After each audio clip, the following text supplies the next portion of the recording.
La grâce ne détruit pas la nature, mais la perfectionne. Peut-être avez-vous cru, comme tant d'autres, que pour atteindre le spirituel, il fallait renier l'humain, qu'il fallait amputer une part de vous-même pour toucher le ciel. Cette phrase vient vous dire le contraire. Elle est une promesse chuchotée à votre âme. Rien de ce qui est authentiquement vous ne sera jeté. Votre raison, vos passions, votre corps même, tout cela n'est pas une encre qui vous retient, mais la terre fertile où le divin vient semer.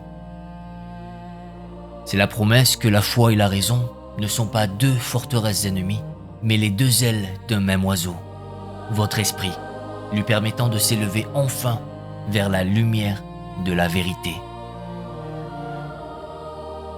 L'architecte de cette pensée est un homme nommé Thomas d'Aquin, un homme du XIIIe siècle, debout à la croisée des mondes. Dans ses mains, il tenait l'héritage immense de la Grèce antique, la logique implacable d'Aristote. Et dans son cœur, brûlait la flamme de la foi chrétienne. Il a regardé ces deux mondes. Et là où d'autres voyaient une contradiction, il a vu une harmonie. Son grand œuvre, la Somme théologique, n'est pas un livre que l'on lit, c'est une cathédrale de l'esprit que l'on visite. Un édifice immense, bâti pierre par pierre, avec la rigueur de la raison et le ciment de la foi, pour abriter les plus grandes questions de notre existence. Le voyage que je vous propose aujourd'hui n'est donc pas une leçon aride. C'est une exploration de cette carte immense de la réalité. Une carte qui prétend tracer un chemin depuis le souffle premier de l'origine, à travers le labyrinthe parfois douloureux de notre condition humaine, jusqu'à notre destination finale. La Somme est une odyssée, l'odyssée de l'intelligence humaine lorsqu'elle refuse de choisir entre croire et comprendre, et se met humblement mais courageusement en quête de sens.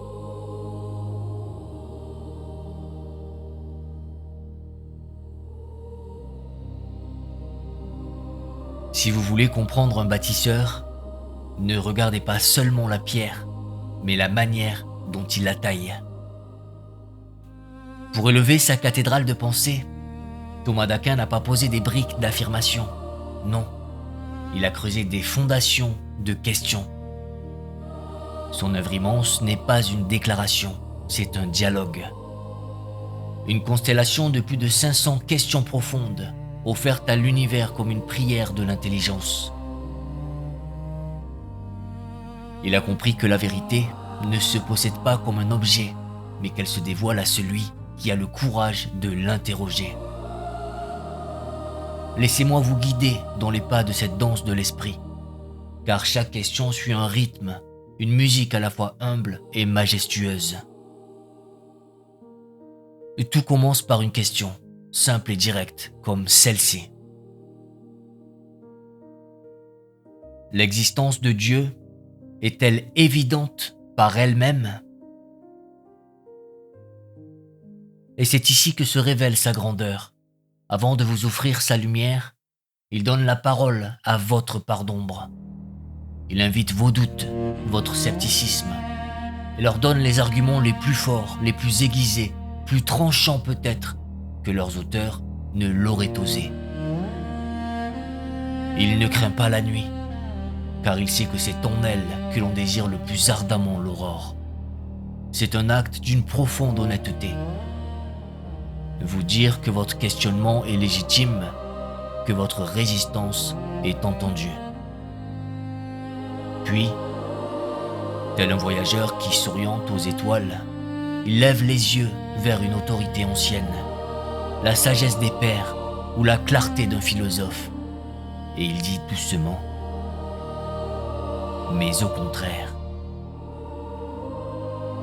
Il suggère qu'une autre voie est possible, qu'un autre sentier existe. Et c'est alors, seulement alors, que sa propre voix s'élève. Il dit simplement « Je réponds ». Et là, il déploie sa pensée, non comme une arme pour vaincre, mais comme une lanterne pour guider. Il ne brise pas les arguments contraires, il les contourne, les éclaire sous un autre angle, montrant où le chemin de la raison s'est un instant égaré. Enfin, avec une infinie patience, il revient à chaque doute que vous aviez au départ. Il les prend un par un. Et avec la délicatesse d'un tisserand, il en démêle les fils, montrant que ceux qui vous semblaient un nœud insoluble n'étaient qu'un fil mal agencé dans la grande tapisserie du réel. Ce n'est pas une bataille, comprenez-vous. C'est une joute courtoise de l'âme, un creuset où la vérité est purifiée par le feu de la contradiction.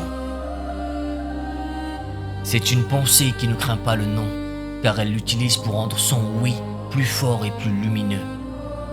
Elle ne craint pas la contradiction, elle la respire. Quel est le but d'un tel labeur?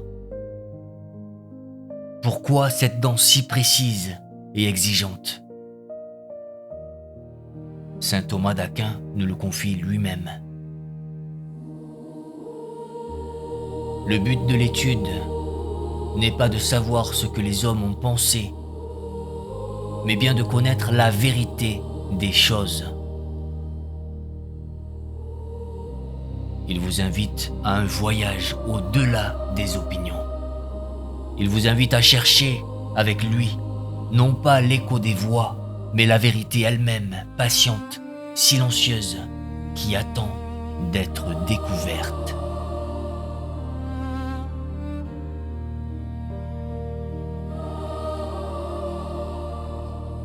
Tout voyage a un point de départ, toute histoire a un premier mot. Et toute quête de sens commence par la question de l'origine. La première partie de la grande cathédrale de Thomas d'Aquin est dédiée entièrement à cette source, à ce silence premier d'où jaillit tout le bruit du monde. Il nomme cette source Dieu. Mais Thomas d'Aquin ne vous demande pas de croire sur parole. Il vous invite à marcher. Il vous propose non pas des dogmes, mais des sentiers. 5 sentiers que votre propre raison peut emprunter en partant d'ici, de ce monde que vos mains peuvent toucher et que vos yeux peuvent voir. Le premier sentier est celui du mouvement. Regardez autour de vous. La feuille qui tombe, le nuage qui passe, le sang qui bat dans vos veines. Tout ce qui bouge a été mis en mouvement par autre chose. Et cette autre chose par une autre encore. Si vous remontez cette chaîne à l'infini, la raison se perd. Elle vous dit qu'il doit y avoir au tout début un point de départ. Un premier moteur qui impulse toute la danse, mais qui demeure lui-même dans un silence immobile. Puis il vous montre un autre sentier, celui de la causalité. Chaque chose est l'enfant d'une autre. La fleur est née de la graine, la pluie est née du nuage. Vous-même êtes né de vos parents. Remontez ce grand fleuve des causes, et votre esprit vous dira qu'il ne peut couler depuis le néant. Il doit y avoir une source première, une cause non causée, qui n'est l'enfant de personne, mais le parent de tout ce qui est. Il en est un autre encore, un sentier plus intime, celui de votre propre fragilité. Regardez la flamme d'une bougie. Elle est, mais elle pourrait si facilement ne plus être. Vous-même, vous êtes. Mais il fut un temps où vous n'étiez pas. Et il viendra un temps où votre souffle s'éteindra. Nous sommes des existences fragiles. Et pourtant, pour que le fragile puisse exister, il doit bien s'appuyer sur quelque chose qui n'est pas fragile. un être nécessaire. Un roc qui est, simplement et absolument, et sur lequel tout le reste s'appuie pour ne pas sombrer dans le néant. Ce ne sont pas des preuves froides, comprenez-vous. Ce sont des randonnées de l'âme qui partent de la vallée du visible pour atteindre les sommets de l'intelligible. Mais une fois parvenu au sommet, que découvre-t-on? Qu'est-ce que Dieu? Thomas nous dit qu'il est acte pur. Vous et moi, nous sommes des promesses, des potentiels. Dieu, lui, est accomplissement total. Il est comme un soleil qui n'a jamais eu à s'allumer, car il est la lumière même. Il est d'une simplicité absolue. Il n'est pas fait de parties comme nous. Il est un, indivisible comme un diamant pur que rien ne peut altérer. Et par-dessus tout, il est le bien suprême. Ce que votre cœur cherche dans chaque joie, sans jamais le trouver entièrement. Alors, pourquoi l'univers? Pourquoi vous? Pourquoi moi? La réponse de Thomas est une beauté désarmante. Il dit: le bien est par nature autodiffusif.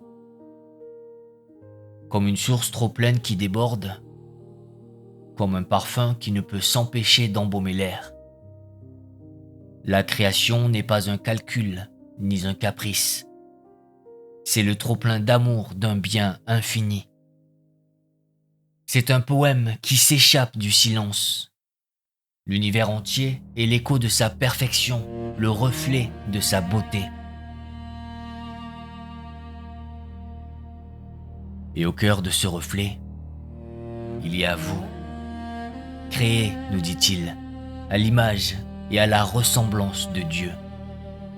Dans toute la création, vous êtes ce miroir unique, capable non seulement de refléter la lumière, mais de savoir qu'elle vous éclaire. Vous êtes le regard que l'univers pose sur sa propre source.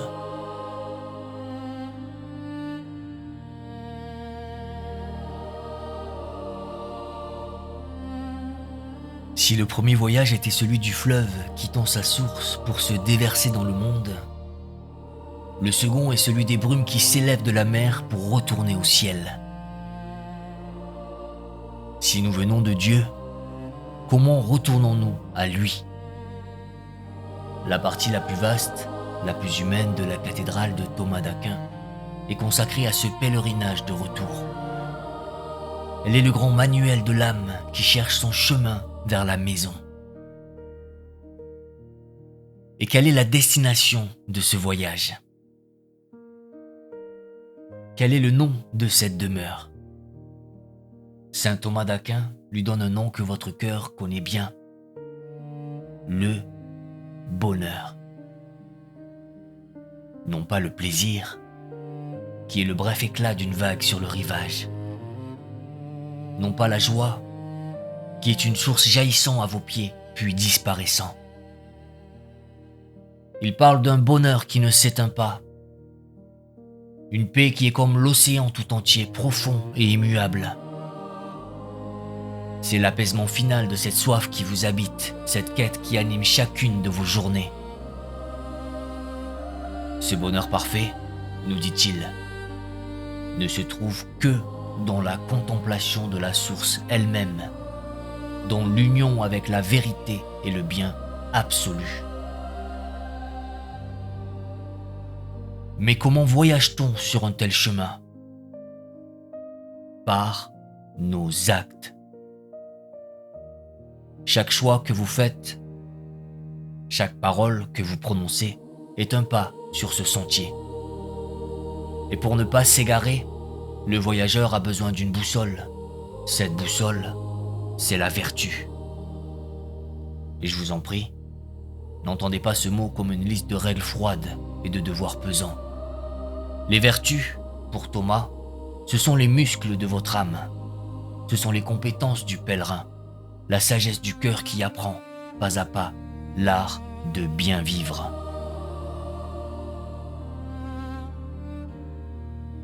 Il y a d'abord les vertus qui sont le socle de notre humanité. 4 piliers sur lesquels vous pouvez bâtir votre vie. Il y a la prudence, qui est la sagesse de l'œil clair, le compas intérieur qui vous aide à voir la juste direction dans le brouillard de vos décisions.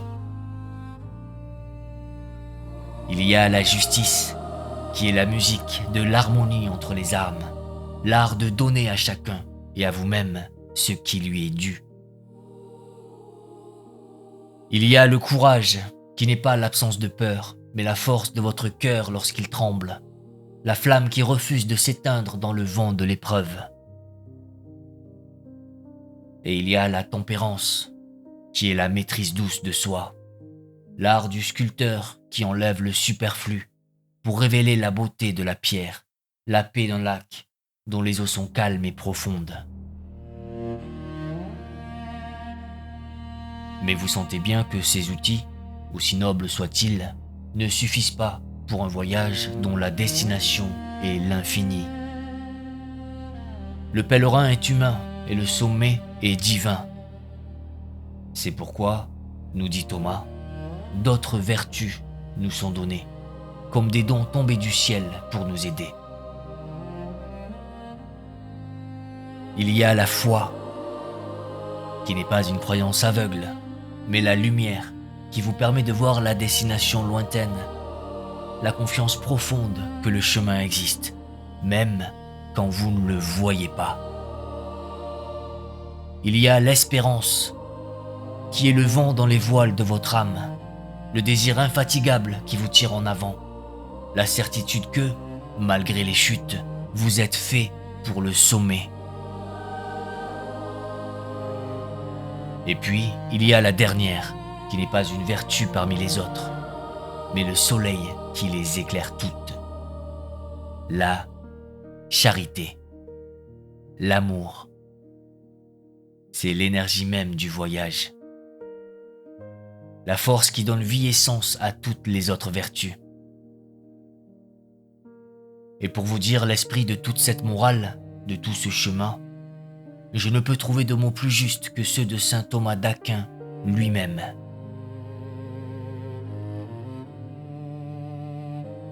La charité est l'amitié de l'homme pour Dieu.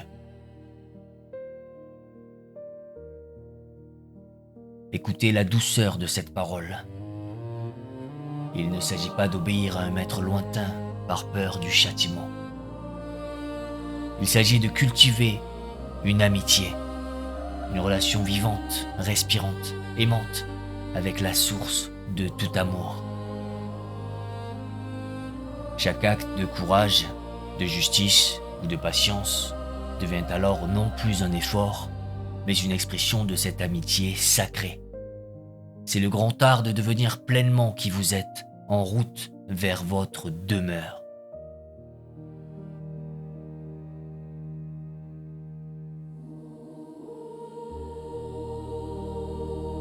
Le pèlerin est en route. Sa destination est le bonheur éternel et sa boussole est la vertu. Et pourtant, le pèlerin est fatigué. Le chemin est long et sa volonté parfois chancelle. Il est humain.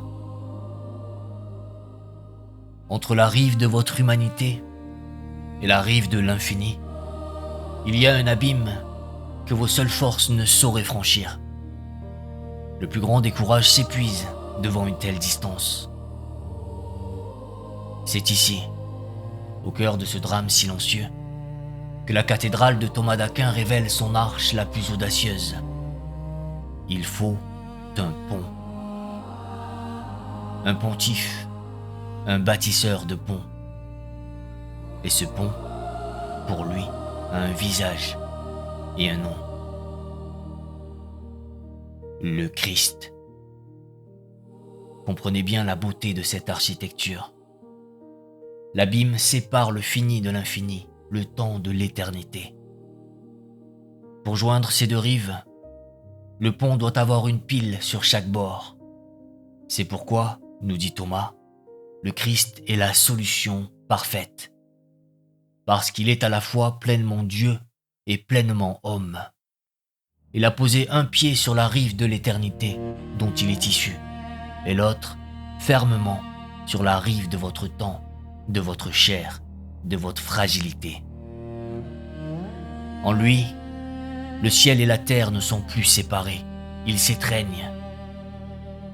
Il n'est pas seulement celui qui dessine la carte, il est le chemin lui-même, la voie incarnée que vous pouvez emprunter. Ce n'est pas un mythe absurde pour la raison, mais la plus tendre et la plus juste des logiques pour le cœur. La solution la plus convenable, dit Thomas, au problème de la séparation de l'homme d'avec sa source. Mais comment ce pont, bâti il y a 2000 ans, peut-il encore toucher vos pieds aujourd'hui? La réponse de Thomas est d'une simplicité concrète. Parler sacrement. Ne voyez pas en eux des rituels magiques ou des conventions obscures. Voyez-le comme le prolongement du pont à travers les âges. Ce sont les canaux discrets et sensibles par où la grâce, cette aide divine, s'écoule jusque dans le présent de votre vie. L'eau du baptême, le pain de l'Eucharistie. Ce sont les points de contact, les signes visibles de la main de Dieu qui continue de se tendre encore et encore pour vous aider à traverser. Et c'est en écrivant sur ces mystères, alors qu'il achevait sa grande œuvre, que l'architecte s'est tu. Un jour, après avoir célébré la messe, Thomas d'Aquin a posé sa plume pour ne plus jamais la reprendre. Il venait de vivre une expérience de l'âme si intense que les mots lui semblaient désormais dérisoires. À ses frères qui s'inquiétaient, il a confié cette phrase si souvent mal comprise. Tout ce que j'ai écrit me semble de la paille. Ce n'était pas le cri d'un homme qui renie son œuvre. C'était le murmure éveillé de celui qui, après avoir passé sa vie à construire la plus magnifique des cathédrales de l'esprit, voyait enfin la réalité qu'elle tentait de décrire. C'était la reconnaissance humble que la vérité vivante dépasse infiniment même la plus haute pensée humaine. Le bâtisseur venait d'entrer dans son propre temple et le silence qu'il a saisi était plus éloquent que tous ses mots.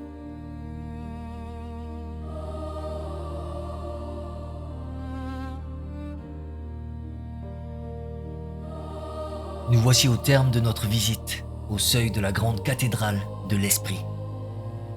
Si nous nous retournons, nous pouvons voir le chemin parcouru, le dessin immense d'un cercle parfait. Nous avons contemplé le grand flux de toutes choses qui émane de la source. Ce souffle créateur qui donne naissance aux étoiles et à notre propre âme. Nous avons suivi le grand reflux, le long pèlerinage de retour, de la créature intelligente vers sa demeure, guidée par la lumière de la vertu et soutenue par le pont de la grâce. Un voyage depuis l'un à travers le multiple pour retourner à l'un. Et même si votre chemin est autre, même si votre cœur ne nomme pas Dieu de la même manière, je vous invite à ne pas quitter ce lieu sans en admirer la grandeur. La somme théologique demeure un monument érigé à la dignité de la raison humaine. Une tentative audacieuse, un effort titanesque pour bâtir un foyer où rien de ce qui est réel n'est laissé dehors, où la foi et la logique peuvent habiter sous le même toit. Son influence est une rivière souterraine. On ne la voit pas toujours, mais sa pensée irrigue encore les racines de notre monde. Aussi mon invitation pour vous, au moment de nous séparer, n'est-elle pas de vous plonger dans ces milliers de pages? Elle est plus douce et peut-être plus exigeante. Mon invitation est d'oser, comme Thomas d'Aquin, poser les grandes questions. C'est de regarder le monde dans sa beauté et sa complexité et de vous interroger sur sa cause. C'est de regarder votre propre vie avec ses joies et ses peines et de vous interroger sur sa finalité. Et surtout, c'est de vous demander si, dans le jardin secret de votre existence, la raison et l'aspiration à l'infini peuvent enfin marcher main dans la main, non plus comme des ennemis, mais comme deux vieux amis retrouvés. Je vous remercie d'avoir accompli ce voyage avec moi, d'avoir prêté l'oreille de votre cœur aux échos de l'une des plus vastes architectures que l'esprit humain ait jamais bâtie. Puisse l'écho de ces voûtes résonner longtemps dans le silence de votre cœur.